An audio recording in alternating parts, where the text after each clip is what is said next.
So it's fairly unlikely that you will ever forget your camera at a shoot.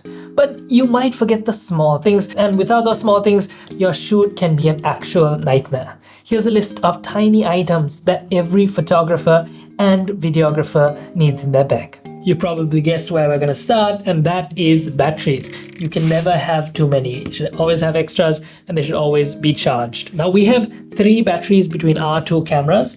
Lucky for us, these are larger batteries and they leave our cameras powered most of the day, but 3 batteries is just about enough.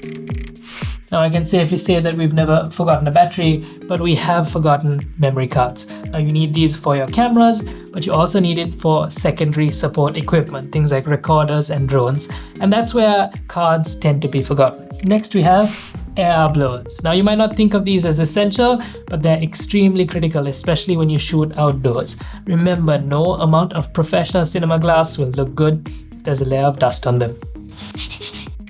Next we have Gaffer's tape. Well, I did not mean to pull out that much. So Gaffer's tape is the industry standard for whenever you need to stick 2 things together.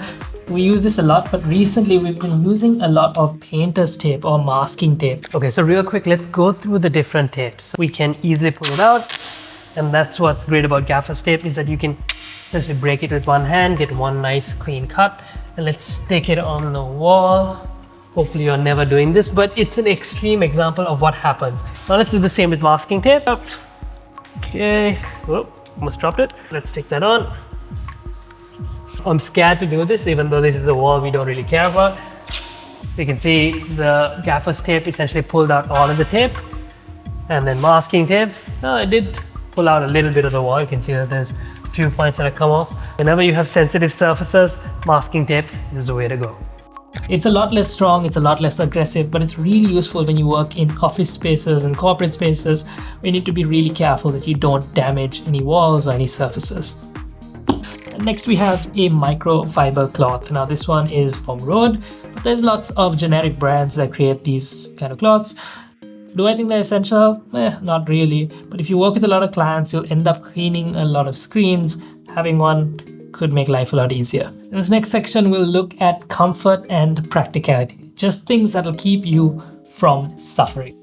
A power bank. Now these are great for charging a phone or laptop, but they're also really useful for powering audio devices and low power devices. So our entire audio setup here is powered on a power bank. That's a normal consumer grade power bank, but there's also professional V-mount batteries that can double up as power banks.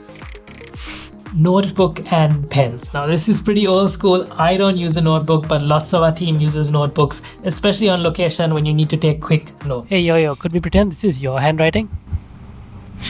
A mini torch or a headlamp. Now we used to carry around a normal torch, but now we use these small lighting bricks because they're easily accessible, they're fairly cheap, and they're great to keep in your bag. Snacks and water. Now you don't want to become a hangry photographer. A little food packed in your bag will keep you in a good mood on a long day.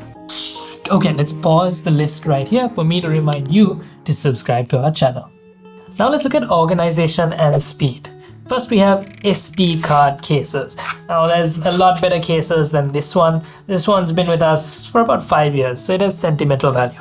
Ideally, you want to look for a hard shell case that has housings for the exact cards you use. Next we have battery cases. Now we already spoke about batteries, but cases are a good way for you to avoid losing any batteries, but ideally you have a hard shell case like this that store all of your batteries, keep them protected, and more than anything keep them all in one location.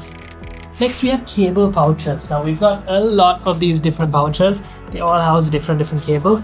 This particular one we'll look at is for audio, so it has all the audio cables organized at the top and the bigger cables at the bottom. We've got different cable pouches that designate different cables, so data transfer, charging, audio, so on. And finally, in that segment, we have data transfer cables. Now we're bringing this up in particular because there's lots of cables out there, but not many of them can transfer fast enough. So we keep all of our data transfer cables separate from our powering cables. Now remember, that can be the difference between backing up your camera in hours versus minutes. And then we have a multi-tool that comes with us to all shoots and generally wherever we go. But unfortunately, we can't find it today. I swear, we usually have it with us. In this next section, we'll talk about emergencies and problem solving. So to start things off, a first aid kit. You never know when you'll need it. safety pins and rubber bands. Now I can't tell you the amount of times that we've used safety pins to pin back badly fitting clothing or move a curtain away from a shot. These things are really small, you can keep them in your bag and they have really high value. A knife or scissors. Next we have a mini reflector. Now these are really useful. This one is not so mini because it expands out real big, but they're super useful in an emergency where you have bad lighting conditions. You can keep your subject in shadow by putting them under the reflector. You can bounce light off of a reflector or through a reflector. They're very useful. This next section is dedicated to rigging and support equipment. Now, it's things that we've learned from the film and TV industry, but also things that we've picked up along the way. The first is suction cups. Now, these are surprisingly useful for sticking and rigging things onto different surfaces. They're surprisingly really strong, even for these little tiny ones.